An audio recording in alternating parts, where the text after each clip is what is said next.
Ayo, segera download Quran Tadabbur, tafsir dalam genggaman Anda.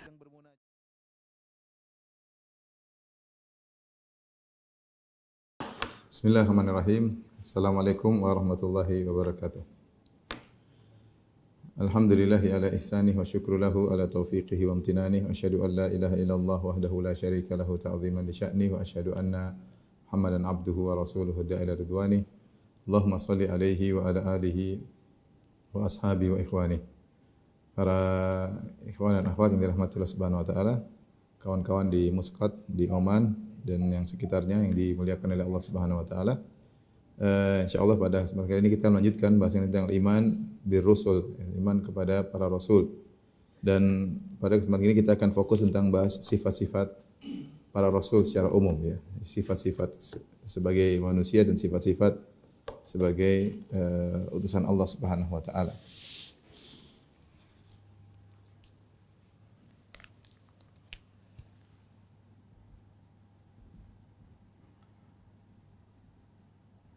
Sifat-sifat para rasul, karena para rasul seluruhnya adalah Abdullah wa rasuluh ya.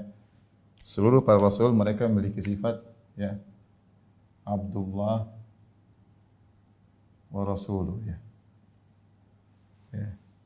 Makanya dalam hadis man syahida alla ilaha illallah anna Muhammadar Rasulullah, kemudian wa anna Isa Abdullah wa rasuluh. Ya, semua nabi Muhammad Abdullah dan rasulnya, Isa juga Abdullah dan rasulnya, yaitu hamba Allah dan rasulnya. Dan rasul Allah. Oleh karenanya kita bisa membagi sifat para rasul menjadi dua sifat. Kita fokus yang pertama, sifat-sifat sebagai hamba ya. Sifat-sifat sebagai hamba.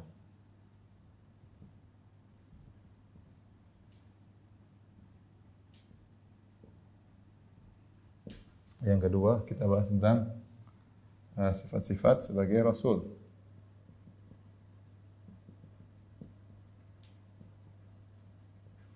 Sifat-sifat sebagai hamba, sifat-sifat sebagai rasul. Adapun sifat-sifat sebagai hamba, maka banyak sekali ya. Sifat-sifat para nabi sebagai hamba atau sebagai manusia, di antaranya para nabi adalah manusia yang paling kuat ibadahnya. Paling kuat ibadahnya ya. Karenanya disebut bagaimana Nabi SAW salat sampai kaki beliau bengkak dan pecah-pecah ya. Hatta tatawarram qadamah, bagaimana Nabi SAW salat sampai kedua kaki beliau bengkak, kedua pecah-pecah, tatasyaqqaq, kedua kaki beliau pecah-pecah.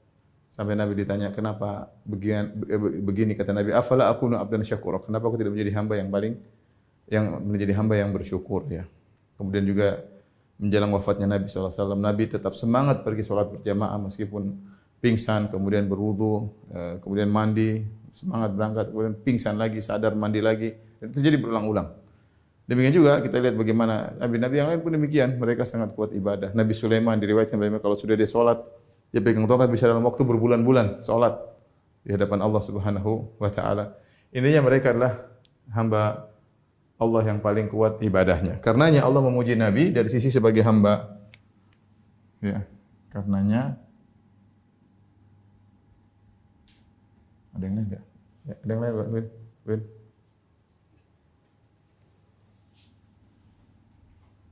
Allah memuji Rasulullah sebagai hamba dalam beberapa ayat ya. Kamera. Dalam beberapa ayat seperti firman Allah Subhanahu wa taala ya. Subhanalladzi asra bi 'abdihi. Kata Allah, Maha Suci Allah yang memperjalankan hambanya. Ya, ini di kondisi yang sangat genting tatkala Isra Mi'raj, Allah tidak mengatakan Maha Suci Allah yang memperjalankan rasulnya. Ya, tapi Allah mengatakan suci Allah yang telah berjalankan hambanya ya. Demikian juga Allah berfirman wa annahu lamma qama Abdullah yad'uuhu kadu yakuna alaihi libada. Di sini juga Allah memuji Nabi SAW dengan menyebutnya sebagai hamba Allah. Ya. Kemudian juga ketika ayat tahaddi, ayat yang menantang, ya. Wa in kuntum fi raibin mimma nazzalna ala abadina. Ya. Wa in kuntum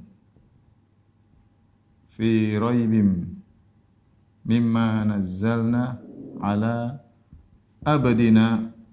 Kalau kalian merasa ragu tentang apa yang kami turunkan Al-Quran kepada hamba kami, Allah tidak mengatakan kepada Rasul kami, fa'tu bi suratin min mithli. Datangkanlah surat yang semisalnya. Wad'u syuhada'akum min dunillahi in kuntum shadiqin. Panggil penolong-penolong kalian kalau kalian memang benar-benar bisa mendatangkan semisal Al-Quran. Jadi mau saya, Nabi SAW dipuji sebagai Rasul dan dipuji juga sebagai hamba. Jadi dua sifat ini tidak boleh dibuang, ya. Tidak boleh kita hanya melihat sebagai seorang Rasul dan tidak boleh kita hanya melihat sebagai seorang hamba. Beliau adalah hamba Allah dan Rasulnya, ya. Hamba Allah dan Rasulnya, ya. Kata Nabi SAW, la tutruni kama atratin nasara bani Maryam. Janganlah kalian memujiku berlebih-lebihan sebagaimana orang Nasara memuji Isa bin Maryam. Innama ana abdun, sungguhnya aku hamba. Faqulu Abdullahi wa Rasul. Katakanlah aku Muhammad adalah hamba Allah dan Rasulnya. Ini di antara para nabi adalah manusia yang paling kuat ibadahnya dan ini membuktikan dia seorang hamba, ya. Dia seorang hamba karena hamba beribadah, ya. Karena konsekuensi hamba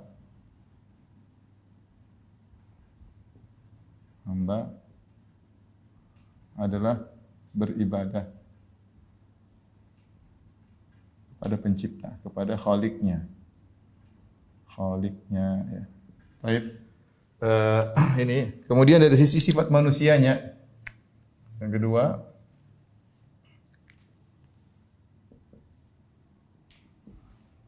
sifat-sifat yang menunjukkan manusianya, ya.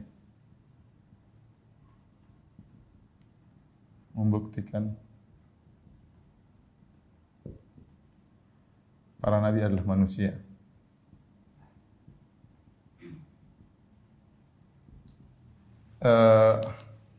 Allah menjelaskan dalam Al-Quran, Qul innama ana basyarum mislukum. Qul innama ana basyarum mislukum. Ya.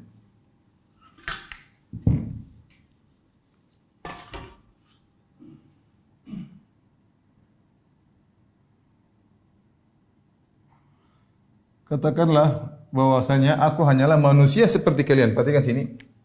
Mislukum, yaitu mirip. Aku ini manusia seperti kalian. Bedanya yuha ilayya, bedanya aku diberi wahyu. Tapi Nabi memiliki sifat manusia, ya, seperti manusia-manusia yang lain. Ya. Banyak sifat-sifat manusia yang ada pada para anbiya, ya.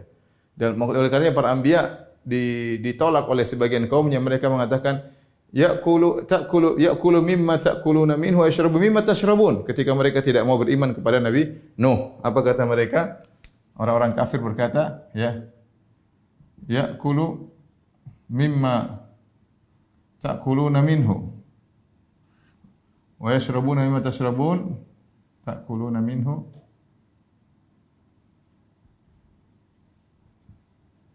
wa yashrabu mimma tashrabun wa la in ata'tum basyaran mislakum wa la in ata'tum basyaran mislakum innakum idzal la zalimun innakum idzal la khasirun mislakum. Ketika mereka mencela Nabi Nuh, mereka berkata, "Kenapa kalian ikuti Nuh? Dia makan seperti kalian makan, dia minum dari apa yang kalian minum.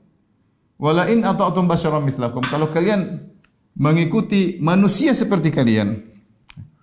Jadi mereka maunya Rasul itu malaikat, ya.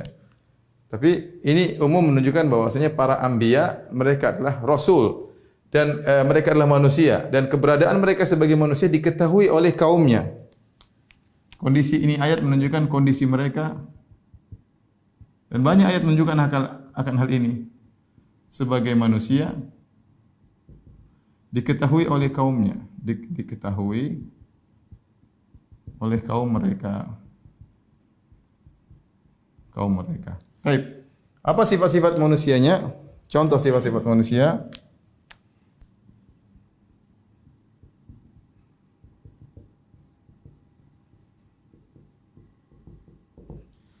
Seperti apa? Contohnya makan dan minum, ya.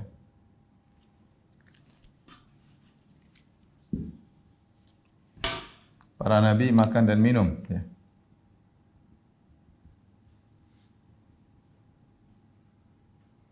Wa qalu ma li hadzal rasul ya'kulu at-ta'ama wa yamshi fil aswaq. Ya. Wa qalu ma li hadzal rasul ya'kulu at-ta'ama wa yamshi fil aswaq. Kata mereka, Rasul macam apa ini kok makan makanan? Ya'kulu at-ta'am. Kok ada Rasul makan makanan? Memang Rasulullah makan, seluruh Rasul juga demikian. Wa ma arsalna qablaka minal mursalina illa innahum la ya'kuluna at-ta'am. Kata Allah Subhanahu wa taala, "Wa ma arsalna qablaka minal mursalina illa innahum la ya'kuluna at-ta'am wa yamshuna fil aswaq." Kata Allah, tidaklah kami utus para rasul sebelum engkau wahai Muhammad kecuali innahum la ya'kuluna at-ta'am, mereka makan makanan. Innahum la ya'kuluna at-ta'am. Mereka makan dalam surat Al-Furqan. Mereka makan makanan seperti engkau. Jadi para rasul semuanya makan, semuanya minum, ya. Semuanya makan, semuanya minum, ya. Oleh karenanya, karena mereka makan dan minum, maka mereka juga lapar. Ya. Para nabi lapar.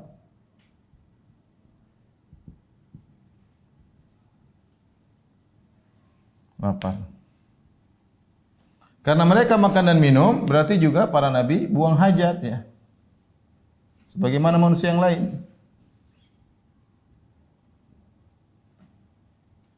Para nabi buang hajat juga, ya.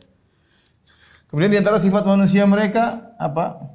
Mereka tidur, istirahat. Ya, istirahat. Terlalu banyak dalil bagaimana para anbiya mereka tidur, mereka istirahat, Nabi SAW tidur, ya. Ini antaranya apa? Mereka juga menikah. Kemudian mereka menikah, mereka juga punya anak. Sifat manusia, ya. Mereka menikah, mereka bersyahwat, ya. Mereka juga punya anak, ya. Walau qad arsalna rusulan min qablika wa ja'alna lahum azwajan wa dzurriyyah, kata Allah Subhanahu wa taala. Walau qad arsalna rusulan min qablika wa ja'alna lahum azwajan wa dzurriyyah. Sungguh kami telah mengutus para rasul sebelum engkau dan kami jadikan bagi mereka istri-istri dan anak-anak. Para rasul punya istri, punya anak. Ya, Nabi Musa menikah, Nabi Muhammad SAW menikah, mereka juga punya anak, ya. Nabi Yakub, Nabi Adam, Nabi Nuh, mereka punya anak. Ini menunjukkan bahwasanya mereka memiliki sifat-sifat sebagai manusia, ya.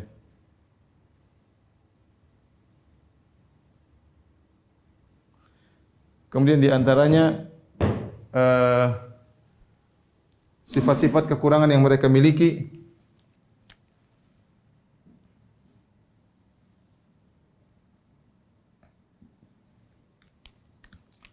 Sifat-sifat kekurangan, ya, sebagai konsekuensi manusia, ya. Di antaranya apa? Di antaranya mereka lupa, ya. Di antaranya mereka lupa. Lupa ini kekurangan. Tapi adalah sifat manusia, lupa. Ya, Nabi Adam lupa. Falam apa namanya? Walaqad ahdina ila Adam min qablu fanasiya wa lam najid lahu azma. Nabi Adam lupa. Dia lupa. Kemudian juga dalam hadis nasiya Adam wa nasiyat dzurriyyatuhu. Adam lupa, anak keturunannya juga lupa. Nabi Muhammad SAW juga lupa. Makanya ada beberapa kali Nabi lupa kemudian sujud sahwi. Dan Nabi berkata, "Innama ana basyarun ansa kama tansawun." Kata Nabi SAW, "Ansa, innama ana basyarun, sungguhnya aku adalah manusia seperti kalian." Kata Nabi, "Ansa, aku lupa, kama tansaun. Aku lupa sebagaimana kalian lupa. Sebagaimana kalian lupa. Fa idza nasitu fadzakiruni, kata Nabi, jika aku lupa maka ingatkanlah. Jika aku lupa maka ingatkanlah, ya. Menunjukkan lupa. Kemudian di antara sifat para nabi yang juga merupakan kekurangan sebagai konsekuensi dari manusia, tadi saya sudah sebutkan, misalnya tadi buang hajat, ya. Buang hajat, ya. Dan ini banyak sekali dalilnya, di mana Anas bin Malik membawakan air untuk Nabi SAW sehingga Nabi buang hajat. Kemudian Ibnu Mas'ud mengambil batu kerikil buat Nabi untuk beristijmar. Itu menunjukkan Nabi SAW buang hajat. Nabi buang air kecil, Nabi buang air besar, dan itu menunjukkan sifat Nabi SAW sebagai manusia, ya. Kemudian di antaranya sakit, ya. Nabi SAW kalau sakit, ya, lebih sakit daripada yang biasanya. Kata Nabi SAW, inni u'ak kama yu'aku ar-rajulani minkum. Kata Nabi SAW, aku ini panas 2 kali lipat daripada kalian. Kata Nabi, aku demam seperti demamnya 2 orang. 2 orang dari kalian. Tapi Nabi sakit. Kemudian di antara dampaknya juga meninggal. Ya, kekurangannya adalah meninggal dunia. Meninggal. Apa kata Allah Subhanahu wa taala? Innaka mayyitun wa innahum mayyitun. Kata Allah, innaka mayyitun wa innahum mayyitun. Kau akan meninggal dan mereka juga akan meninggal. Kata Allah, kau akan meninggal. Kau akan wafat. Dan mereka juga.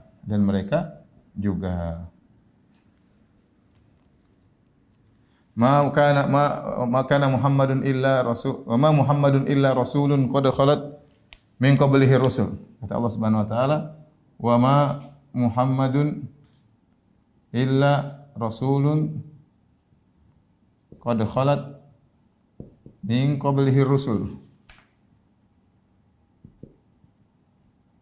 Afa immata au qutila. Afa in mata au qutila qalabatum ala aqabikum. Kata Allah Subhanahu wa taala, tidaklah Muhammad kecuali hanyalah seorang rasul dan telah berlalu sebelumnya rasul-rasul sebelumnya. Afa immata, apa kalau dia meninggal terus kalian mau kufur? Bukankah rasul-rasul sebelumnya juga meninggal? Nabi Musa meninggal, Nabi Yakub meninggal, Nabi Adam meninggal, seluruh nabi meninggal kecuali Nabi Isa diangkat ke langit, ya. Tetapi semua nabi meninggal.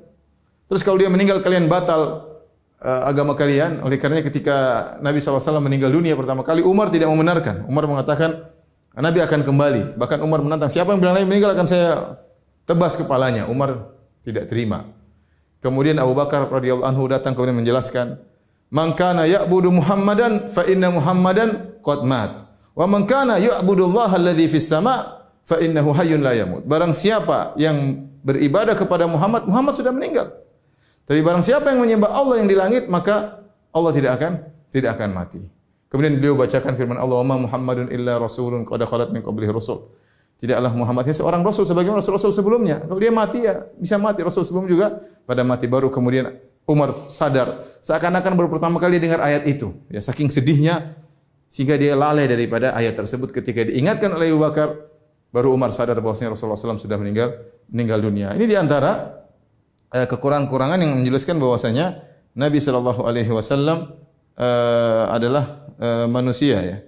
Kemudian juga misalnya para nabi juga takut misalnya.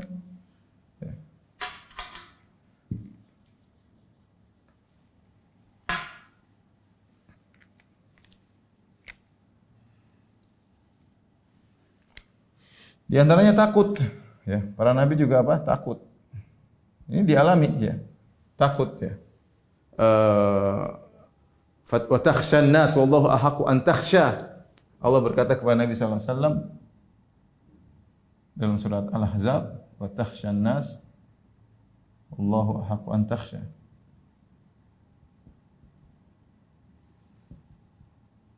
Ketika Nabi SAW dalam surat Al-Ahzab tentang kisah ketika Zaid minta pendapat dari Nabi apakah menceraikan istrinya atau tidak ya. Tetapi intinya Allah mengatakan kau khawatir pada manusia, Allah lebih utama untuk kau takuti. Kemudian juga Nabi Musa misalnya yang begitu hebat, begitu jago, ya, kata Allah Subhanahu wa taala, fa kharaja minha khaifan yataraqqab. Minha khaifan yataraqqab. Maka Nabi Musa pun keluar dari Mesir khaifan, dalam kondisi takut. Yataraqqab, khawatir ada kaum Firaun yang menangkap dia. Khawatir kapan tiba-tiba nanti ditangkap. Keluar dalam kondisi takut. Ketika dia ketemu dengan orang saleh, la takhaf najauta minal qaumidz zalimin. Jangan takut. Jadi Nabi Musa juga takut. Jadi maksud saya, inilah kekurangan yang dimiliki oleh para nabi yang membuktikan bahwasanya mereka itu bukan Tuhan, tapi mereka adalah memiliki sifat manusia. Mereka sifat manusia. Oleh karena saya bilang tadi, saya pernah sampaikan di antara hikmah kenapa Allah menjadikan mereka rasul dari kalangan manusia agar bisa diteladani. Ya. Makanya Allah kirimkan para rasul dari kalangan manusia ya, sehingga bisa diteladani oleh umat mereka. Tapi ini di antara hal-hal yang menunjukkan sifat manusia mereka, tentunya banyak juga, misalnya mereka juga terkadang marah ya. Mereka juga terkadang marah, mereka terkadang sedih. Itu sifat-sifat manusia seperti lupa. Kemudian di antaranya di mana? Di sini ya. Misalnya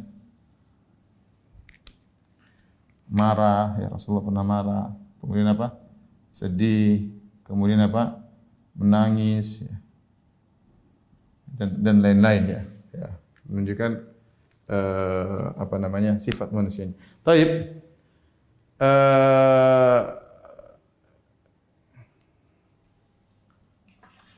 Atau tidak usah.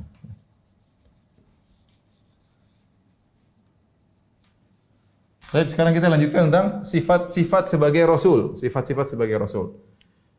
Meskipun Rasulullah SAW adalah manusia atau para rasul adalah manusia, tapi mereka istimewa.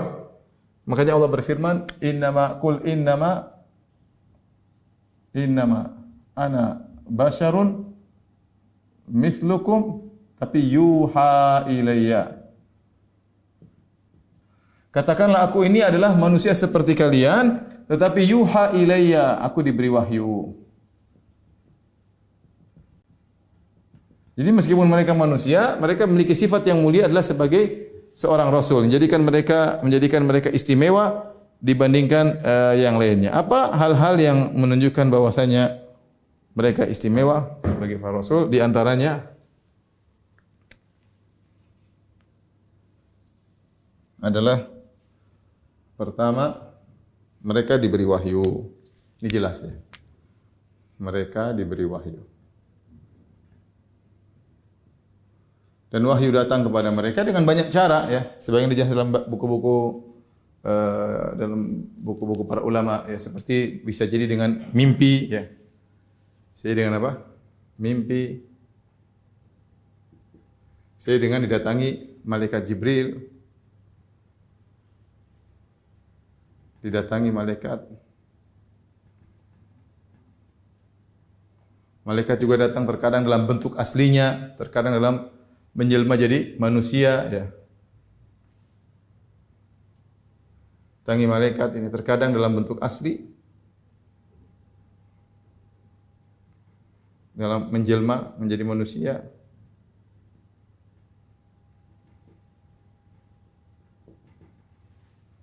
Terkadang malaikat dalam hanya nafakha inna ruhal qudus nafatha fi ru'i, yaitu mewahyukan langsung di jiwa Nabi, di hati Nabi ya. Ya, makanya Nabi SAW kadang-kadang kalau dapat wahyu kemudian dalam kondisi berat sampai keringatan padahal di musim dingin, itu malaikat langsung memberikan ke dalam hati Nabi sallallahu alaihi wasallam. Terkadang dengan bertemu Allah langsung, dengan berbicara langsung dengan Allah, ya, seperti Nabi Musa alaihissalam, ya. Wa kallama Allahu Musa taklima. Wa kallama Allahu Musa taklima. Ininya mereka diberi wahyu, sementara manusia biasa tidak diberi wahyu. Kemudian wahyu dari Rabbul Alamin. Kemudian di antara sifat ketuhanan, sifat manusia, sifat mereka sebagai seorang rasul,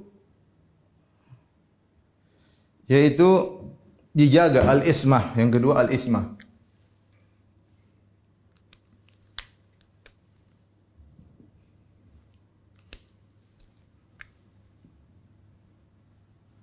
Al-ismah atau dijaga atau maksum.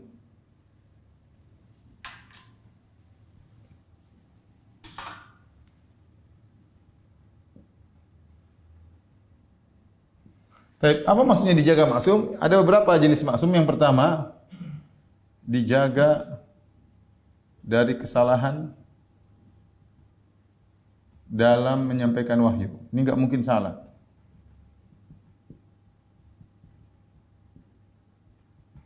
Para nabi, mereka dijaga. Mereka enggak mungkin salah dalam menyampaikan wahyu karena mereka maksum. Kalau mereka dapat ayat, enggak mungkin ayat tersebut dicampur dengan perkataan jin, dicampur perkataan manusia, dicampur perkataan malaikat, enggak mungkin. Jadi mereka maksum, enggak mungkin salah dalam menyampaikan wahyu, Ini jelas. Yang kedua, dijaga dari dosa.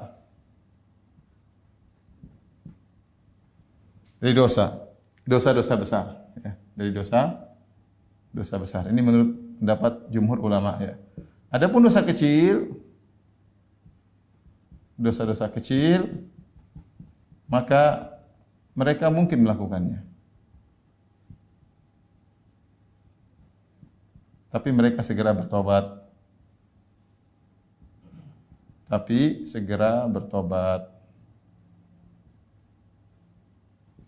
Dan dosa-dosa kecil itu pun bukan perkara yang maksudnya menjatuhkan harkat martabat, ya.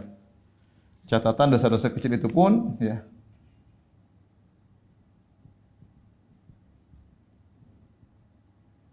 itu pun bukan dosa yang menjatuhkan martabat. Contoh yang menjatuhkan martabat seperti apa? Bohong misalnya, ganggu cewek misalnya, atau ngelirik cewek misalnya. Ini ya Nabi tidak gitu. Tapi mereka melakukan dosa-dosa kecil dan terjerumus ke dalamnya sebagian Nabi, dan mereka segera bertobat. Contoh seperti Nabi Adam mendekati buah yang dilarang, dosa. Tapi itu bukan berarti menggugurkan dosa tersebut, bukan seperti yang merendahkan harga diri seorang, ya. Tapi dia makan buah kemudian Allah tegur. Contoh seperti Nabi Nuh alaihissalam ketika berbicara kepada Allah tentang anaknya yang tenggelam, Allah tegur, ya. Innahu laisa min ahlika innahu amalun ghairu salih, fala tas'alni ma laisa laka bi'ilm. Inni a'idzuka an takuna minal jahil. Wahai Nuh, jangan kau bicara tentang anakmu orang kafir, ya. Intinya Allah tegur, ya. Akhirnya Nabi Nuh minta ampun. Seperti Nabi Musa alaihissalam tidak sengaja fawakazahu Musa, dia membela kaumnya, kemudian dia dorong atau dia pukul orang, tahu-tahu meninggal dunia karena begitu kuatnya Nabi Musa, qada alaih, ya. Kemudian Nabi Musa minta ampun kepada Allah Subhanahu wa taala. Kemudian juga Nabi Sulaiman, Allah sebutkan dia minta ampun kepada Allah Subhanahu wa taala. Para anbiya mereka mungkin terjerumus dalam dosa kecil, adapun dosa besar enggak mungkin. Dosa besar mungkin. Makanya Nabi SAW dalam banyak ayat Allah tegur Nabi SAW.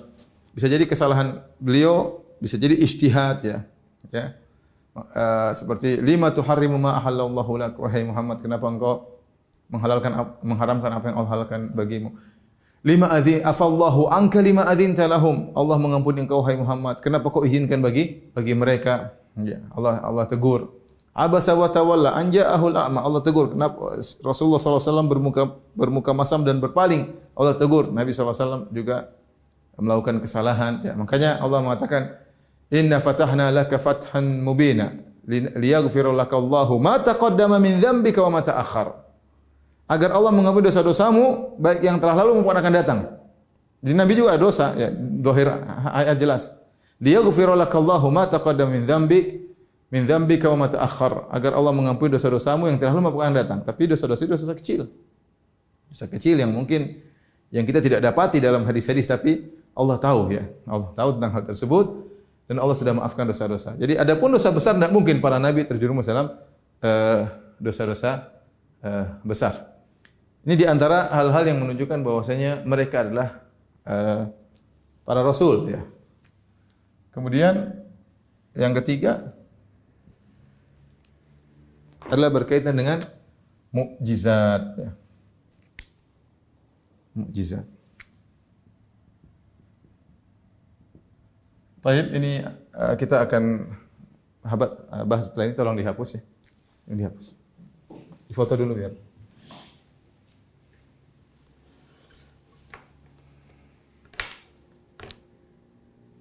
Biar ke kawan-kawan di apa?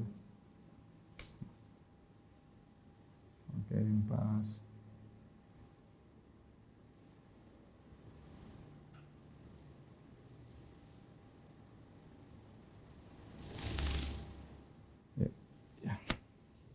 Oleh karenanya, ketika kita membaca kisah-kisah para nabi dari versi Bible Perjanjian Lama, seperti sudah saya singgung, mereka terjerumus dalam dosa-dosa besar. Para anbiya terjerumus dalam dosa-dosa besar, itu tidak ada dalam Islam, ya. Seperti Nabi Harun menyuruh bikin berhala sapi, misalnya Nabi Daud berzina dengan istri anak buahnya, prajuritnya, seperti Nabi Sulaiman akhirnya murtad di akhir hayatnya, menyembah dewa-dewa. Kemudian di antaranya misalnya Nabi Nuh minum khamar, ya, dan seterusnya. Dan ini Nabi Ayub mengeluh kepada Allah Subhanahu wa taala, protes dengan apa yang menimpanya, ya. Dan ini semua tidak mungkin terjadi pada anbiya, ya, karena mereka maksum, terjaga dari kesalahan dalam menyampaikan wahyu, dan juga mereka maksum terjaga dari dosa-dosa besar. Adapun dosa kecil mereka terjatuh, ya, baik Nabi Adam, baik Nabi Muhammad SAW dan yang lainnya, mereka tidak, maka mereka minta ampun kepada Allah Subhanahu wa taala, ya. Mereka minta ampun kepada Allah Subhanahu wa taala. Tapi di antara sifat bukti mereka sebagai adalah masalah mukjizat. Ya, kita perlu sendirikan masalah mukjizat. Mukjizat kalau dalam Al-Qur'an disebut dengan al-ayat. Al-ayat. Itu mukjizat. Itu maksudnya tanda-tanda kebesaran Allah, itu. Bukti-bukti kebesaran Allah. Baik. Mukjizat ada beberapa pendapat. Jadi kita bisa bagi tiga, ya. Menurut Al-Mu'tazilah, menurut Ahlus Sunnah,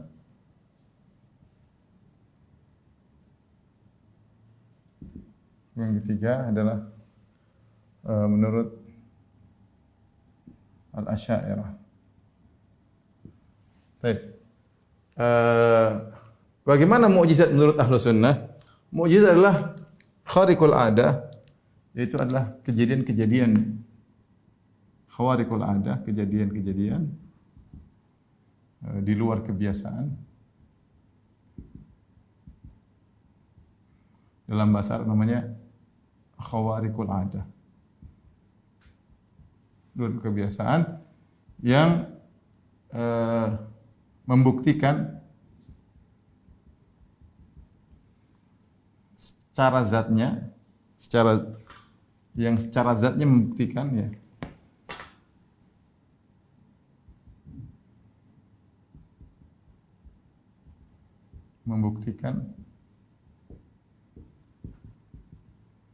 bahwa sang nabi utusan Tuhan, bahwa sang rasul utusan Tuhan.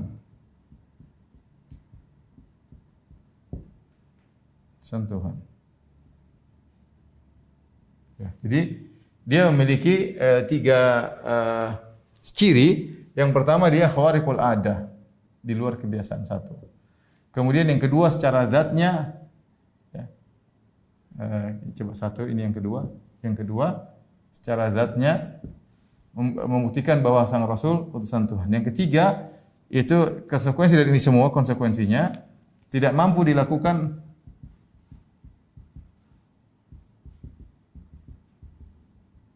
oleh jin dan manusia, ya, yang mereka diutus kepadanya. Kalau malaikat mungkin mampu, tapi jin dan manusia, ya, karena para rasul diutus kepada mereka. Ini yang ketiga, ya. Baik.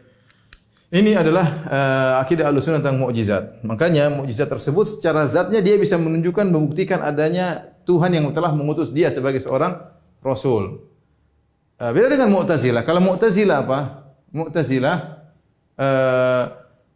dia meyakini bahwasanya khawariqul adah,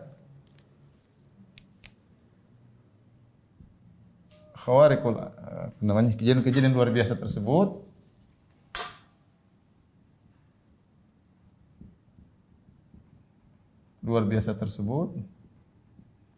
hanya bisa berlaku pada para nabi.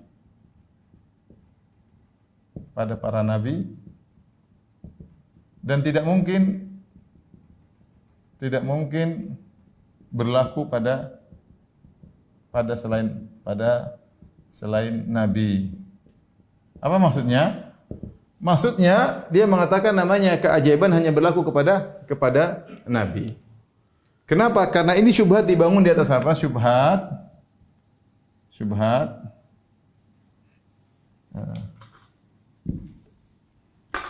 Nanti sama dengan syubhatnya Asy'ariyah.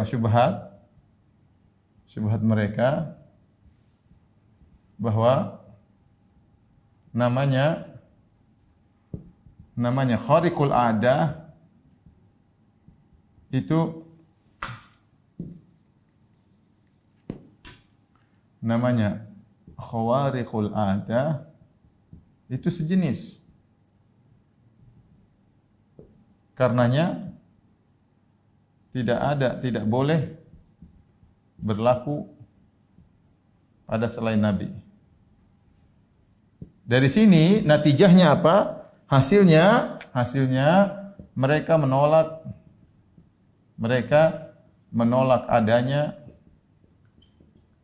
adanya sihir dan karamat para wali. Kenapa mereka menolak sihir karamat para wali? Karena mereka berkata, kalau sihir itu ada, sihir sama, sihir kan keajaiban, di luar daripada kebiasaan. Karamat para wali juga sama, keluar dari kebiasaan. Kalau mereka bilang, kalau sihir itu ada, karamat para wali ada, berarti tidak ada bedanya mereka dengan nabi. Karena syubhatnya bahwa namanya khawariqul ada itu sejenis. Nah, kalau penyihir bisa punya sihir dan benar-benar ada sihir, atau para wali punya karamat-karamat, maka mereka juga bisa jadi nabi. Sehingga orang-orang Mu'tazilah menolak adanya sihir, menolak para wali. Di antara yang terjerumus dalam ini Ibnu Hazm. Ibnu Hazm menolak adanya sihir. Kenapa? Kalau kita bilang penyihir punya kesaktian, jadi sihir itu sekedar tipuan mata, hanya permainan, hanya racun yang dipasang, tapi benar-benar kejadian yang luar biasa mereka mengingkari. Kenapa? Kalau para penyihir bisa melakukan kejadian luar biasa, maka mereka sama dengan para rasul. Maka Mu'tazilah menolak adanya sihir dan menolak adanya karamat para wali. Oleh karenanya ketika para ulama menulis tentang buku-buku akidah, mereka membuat satu bab tentang karamatul auliya, tentang karamah para wali. Ya, seperti Al-Lalakai atau Lalakai, ya, dalam kitabnya Syarh Usul I'tiqad Ahlussunnah wal Jamaah, dia membuat bab khusus tentang karamat auliya. Satu jilid membahas tentang karamat atau tentang karamat auliya. Untuk membantah Mu'tazilah yang mengingkari adanya karamat auliya atau membantah adanya sihir. Kenapa? Mu'tazilah punya syubhat namanya khariqul adah, kejadian luar biasa. Itu satu jenis. Jadi hanya boleh dimiliki oleh para nabi, hanya boleh dimiliki oleh para nabi. Kalau ternyata penyihir juga punya khariqul adah, kejadian luar biasa, kemudian ternyata wali-wali juga punya kejadian luar biasa, maka mereka tidak ada bedanya dengan para nabi, dan ini menghilangkan keistimewaan para nabi, ya. Baik. Yang benar, nanti kita akan bahas setelah ini, kita sebutkan dulu Asy'ariyah. Jadi yang benar, sebelum kita singgung Asy'ariyah, yang benar bahwasanya jenis luar biasanya Nabi tidak sama dengan jenis luar biasanya penyihir maupun para wali. Ya. Poin utama di sini, poin penting. Jadi ini yang dijelaskan panjang lebar oleh Syekhul Islam Ibnu Taimiyah dalam kitabnya An-Nubuwat, dalam 2 jilid beliau bahas, yaitu poin penting apa? Kejadian luar biasa para nabi tidak sama ya dengan kejadian luar biasa penyihir atau wali. Tidak sama. Ini makanya saya katakan tadi, secara zatnya membuktikan bahwa sang Rasul adalah Tuhan tidak mampu dilakukan oleh jin dan manusia. Yang dilakukan oleh jin dan manusia, tapi mungkin dilakukan oleh malaikat. Asy'ariyah bagaimana? Asy'ariyah sama, kejadian luar biasa kata mereka. Kejadian luar biasa yang disertai dengan tahaddi. Tahaddi adalah apa? Tantangan. Dalam kurung tantangan. Ya. Tanpa ada yang membatalkan. Tanpa ada yang membatalkan. Ini secara umum menurut Asy'ariyah, jadi disampaikan oleh Al-Baqillani ya. Ada tantangan, tahaddi ya. Jadi saya ingin kasihkan logika Asy'ariyah sama dengan Mu'tazilah. Bahwasanya mereka dibangun di atas syubhat yang sama, ini syubhatnya sama. Ya. Jadi syubhatnya sama dengan Mu'tazilah. Sama dengan syubhat Mu'tazilah.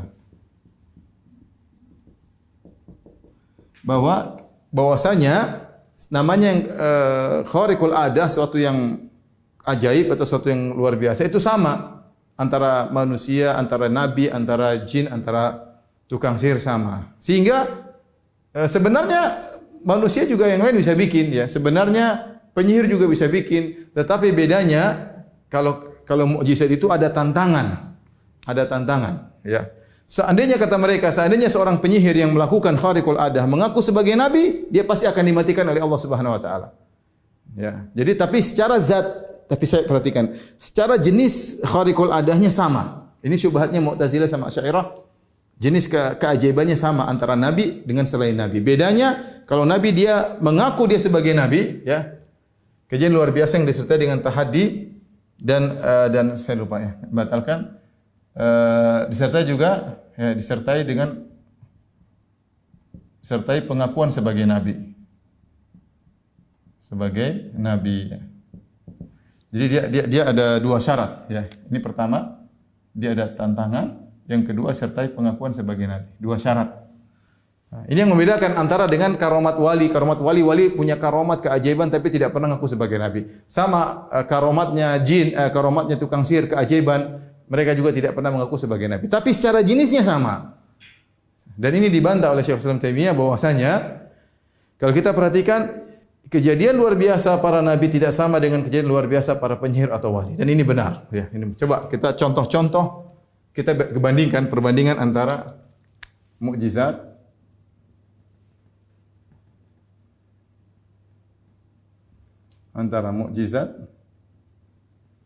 dengan sihir atau karamah ya, dan sihir dan karamah bukan atau sihir dan karamah.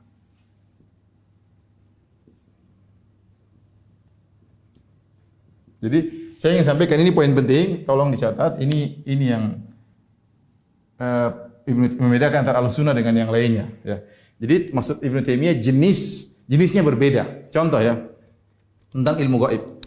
Ya. Ilmu gaib. Bukankah kalau para anbiya ketika mereka mencapai ilmu gaib detail? Kalau mukjizat, perhatikan ya. Ilmu gaib, kalau mukjizat detail.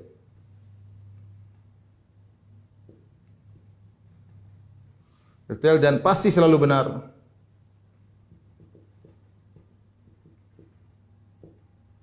Beda sihir dan beda dengan sihir dan firasat wali.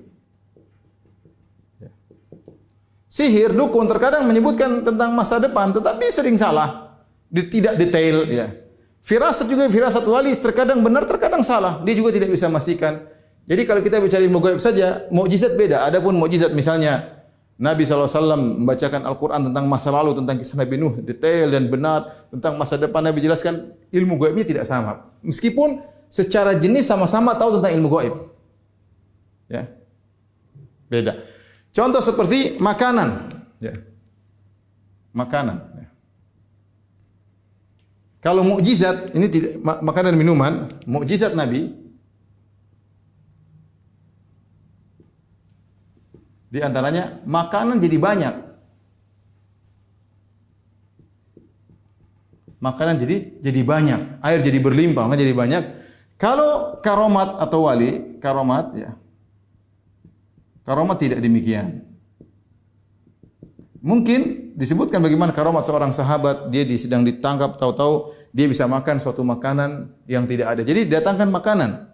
Bisa terjadi penyihir bisa mendatangkan makanan dari tempat jauh. Demikian juga para wali Allah bisa berikan makanan. Tetapi kalau para nabi beda. Para nabi aneh, maksudnya di antaranya makan jadi banyak dan itu tidak sama dengan karomat-karomat yang lain. Contoh juga batu keluar air seperti Nabi Musa. Ini tidak wali tidak ada yang bisa bikin seperti itu. Ya kalau ada pun memindahkan air dari satu ke tempat lain, Allah kasih keajaiban, tapi itu tingkatan wali. Tingkatan Nabi tidak, batu dipukul keluar air padahal tidak ada sumber air dalam batu. Bahkan bagaimana Bani Israel mengangkat batu tersebut. Mereka dalam perjalanan kalau mereka haus tinggal pukul keluar 12 keran air. Nabi SAW keluar air dari tubuhnya, ya.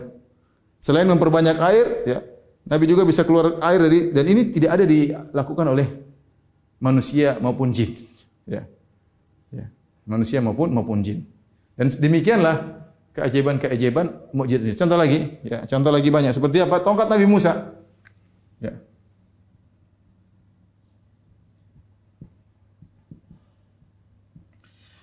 Keajaiban sampai tongkat berubah jadi ular, bergerak-gerak, itu tidak mungkin dilakukan oleh karomah wali maupun sihir. Makanya ketika para penyihir yang mereka juga melakukan keajaiban, ketika melihat tongkat Nabi Musa berubah jadi ular, beneran makan ular mereka tahu ini benar-benar utusan Tuhan. Ini benar-benar mukjizat. Makanya wa ulqiya saharatu sajjada, mereka langsung sujud.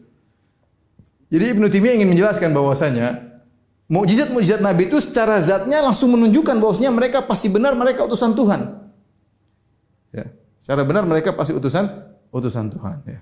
Contoh lagi, laut terbelah, tidak ada keajaiban wali ataupun sihir yang mampu membelah laut kemudian terbuka mengalir ke atas dengan begitu hebatnya laut merah dari ujung ke ujung kebuka, itu enggak ada yang bisa bikin. Itu kecuali mukjizat para nabi. Oleh karenanya kata Ibnu Taimiyah jangan samakan. Kemudian Ibnu Taimiyah juga sebutkan bahwasanya para penyihir mereka punya keajaiban, tapi keajaiban seperti perbuatan hewan, seperti terbang, seperti naik miknasah, naik sapu kemudian terbang, atau memindahkan barang benda dari sini ke benda yang lain. Itu hewan juga mampu. Jadi beda jenis khariqul adahnya. Maksud saya yang menjelaskan Ibnu Taimiyah rahimahullah yang menjelaskan dalam kitabnya Nubuwat, keajaiban para nabi tidak sama dengan keajaiban tukang sihir maupun keajaiban para wali, ya. Dari sisi bagaimana umat-umat mereka dibinasakan yang menyelisih para nabi. Lihat. Nabi Lut diangkat. Adakah itu tidak bisa dialami oleh yang lainnya, ya?